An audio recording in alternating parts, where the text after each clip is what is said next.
If you have been following the current politics very, very keenly, and you are well updated with the current political situation, therefore you will agree with me on the following.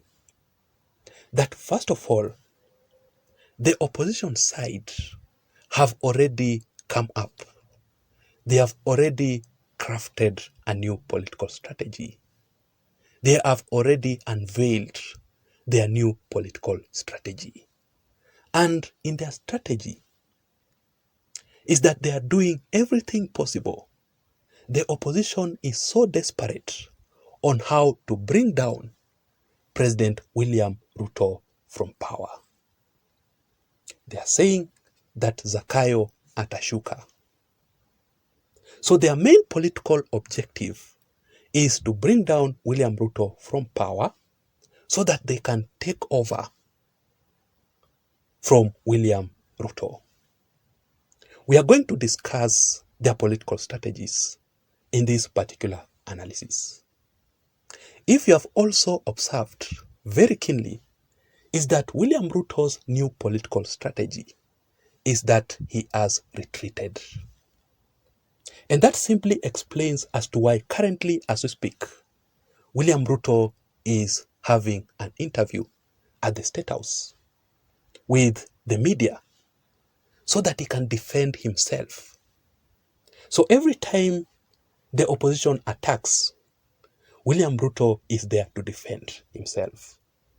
And it is so unfortunate that the Gen Z are also involved, whereby William Ruto wants to portray the Gen Z as independent, while the opposition side are taking the advantage of the Gen Z. The opposition side is taking the advantage of the Gen Z. We'll talk about all these issues in this analysis. So before we begin this particular video, just a quick reminder that if you're listening to me for the first time, or maybe you haven't subscribed to this channel, I want you to take 1 second or two and hit the subscribe button down below. Give this video a like so that YouTube can recommend this channel and this video in particular to reach out to others, because I believe that that is the only way that we can grow this YouTube channel. Thank you so much. Now let us proceed. In my considered opinion, I strongly believe that if the opposition side did not succeed at all to bring down William Ruto when he was the Deputy President of the Republic of Kenya, and especially during the handshake regime, during the handshake government of Uhuru Kenyatta and Raila Odinga, because these are the same leaders who used to frustrate William Ruto during those days, but they also failed completely. And also they failed to bring down William Ruto in the previous 2022 general elections. Then trust me 100% on this one. The opposition will not succeed, will not be able to bring down President William Ruto now that he is in power. I really needed to say that because I have seen very many people, and especially in the opposition side, saying that President William Ruto is actually a one-term president. That is not going to happen. So because they have also failed completely to overthrow President William Ruto's government in the previous demonstrations through what we call a civilized coup, the first strategy that the opposition is trying to use is that they have already reported President William Ruto in the International Criminal Court of Justice, the ICC Hague. Let me read for you this article from Azimio, an article from Kalonzo Musyoka himself, who says that we are going to document every case, perhaps even to revisit the International Criminal Court and talk to them about the atrocities that William Ruto committed against the Kenyan people during the demonstrations. So my question is, the opposition reporting William Ruto to ICC, will they succeed on their mission? Because if you can still remember, way back in 2013, the opposition also used the same political strategy, using the ICC. Immediately after Uhuru Kenyatta and William Ruto came together, they united to form a government.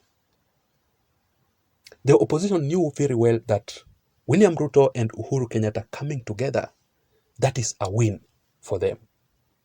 That is why they reported Uhuru and William Ruto to ICC, so that the Uhuru and William Ruto can be arrested, the opposition to take over power.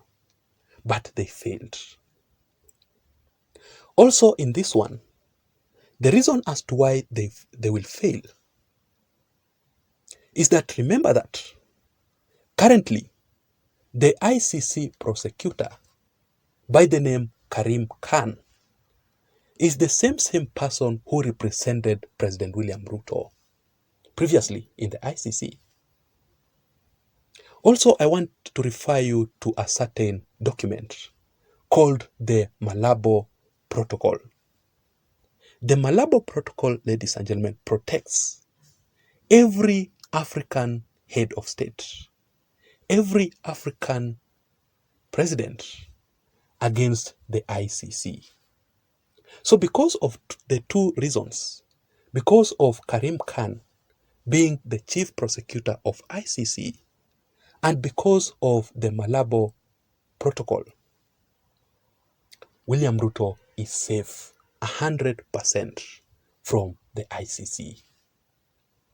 So the first political strategy of the opposition to take William Ruto to the ICC so that they can bring down President William Ruto has already failed on arrival.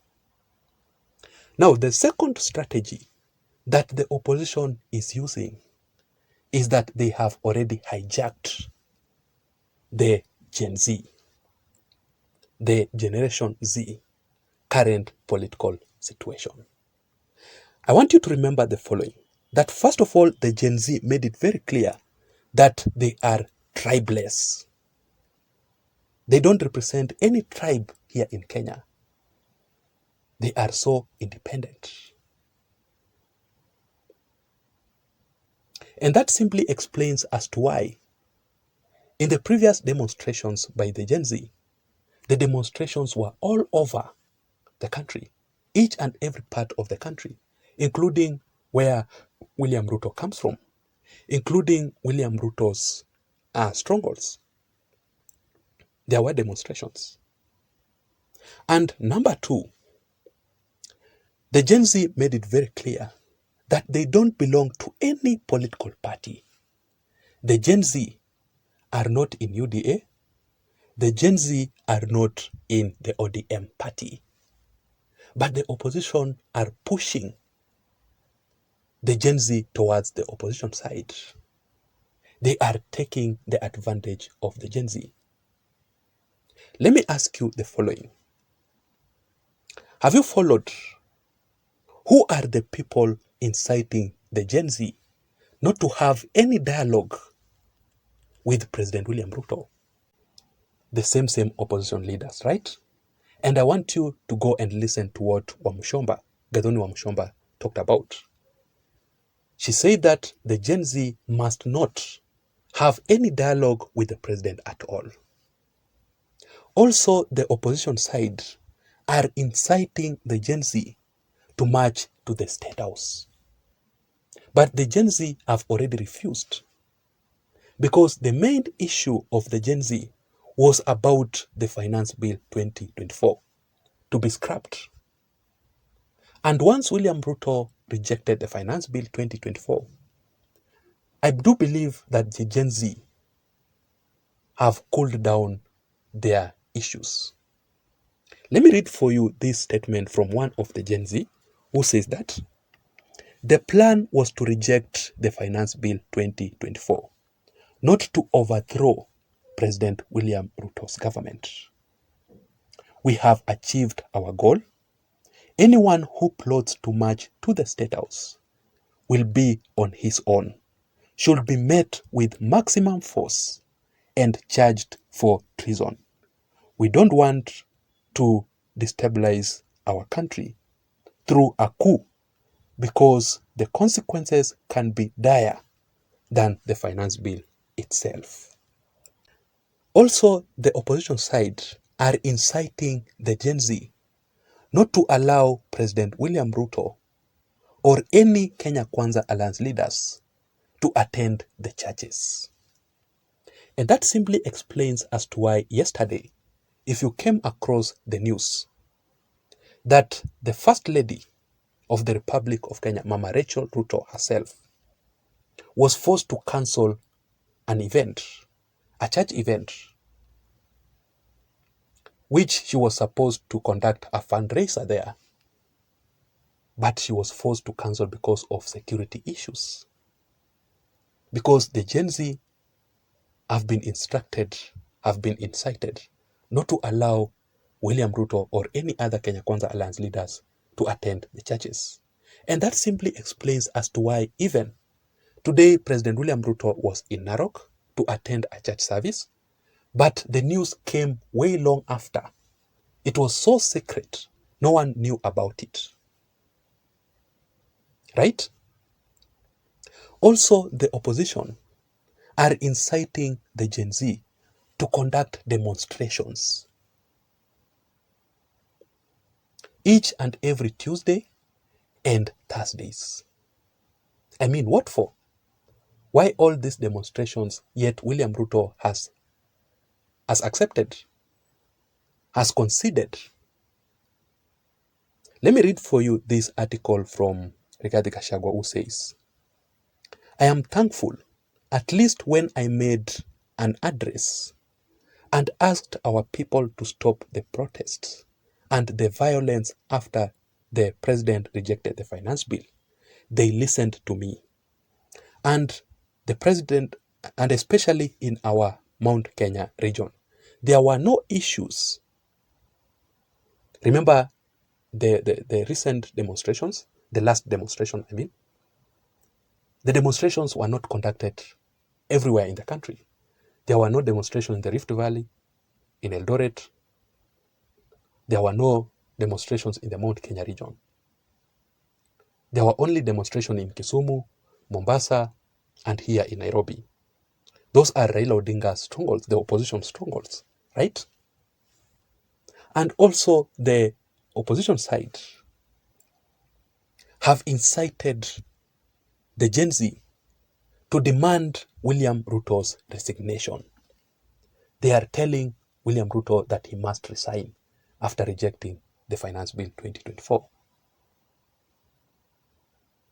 So that is exactly how the opposition side is taking the advantage of the Gen Z on their new political strategy to bring down President William Samoei Ruto.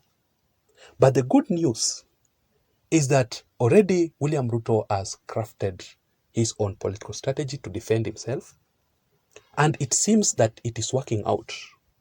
I want us to wait and see, because already William Ruto has convened a dialogue, which I also support the dialogue, because we cannot ban the whole country simply because of a finance bill that William Ruto has already rejected. This is information from William Ruto himself. William Ruto has requested to have a dialogue with the Gen Z. The government has requested the youths to nominate 2 representatives of either gender for consideration to constitute the 100-member National Steering Committee of the newly formed multi-sectoral forum. So that is, William Ruto has already convened the dialogue. But I was also surprised to come across this letter, which I believe also it is a fake letter from the opposition. So the opposition side wrote this letter. They are calling themselves Generation Z movement. a letter to the president, your request to nominate representatives to constitute the National Steering Committee in our national address in the past 2 weeks. We, the Gen Z movement, have announced to you and to the world that we need the Finance Bill 2024 scrapped completely and that you must resign. Upon the receipt of your request to nominate representative to constitute the National Steering Committee, this is to notify you that we decline your request. Optionally, you could come out on Tuesday at the Dedan Kimathi Monument, where we shall serve you a hard copy. Do you trust that this letter comes from the Gen Z? Of course not. So these are the issues that I'm talking about. And that is why William Ruto was talking about the demonstrations by the Gen Z being hijacked by goons who looted the properties, destruction of properties. They broke into parliament. That is it, ladies and gentlemen. I do not think. I would also want to know your thoughts and your opinions in the comment section down below. But remember, don't forget to subscribe to this channel for more political updates. Let us meet again in my next video analysis. My name is Jason. Bye-bye and have a good night. Thank you.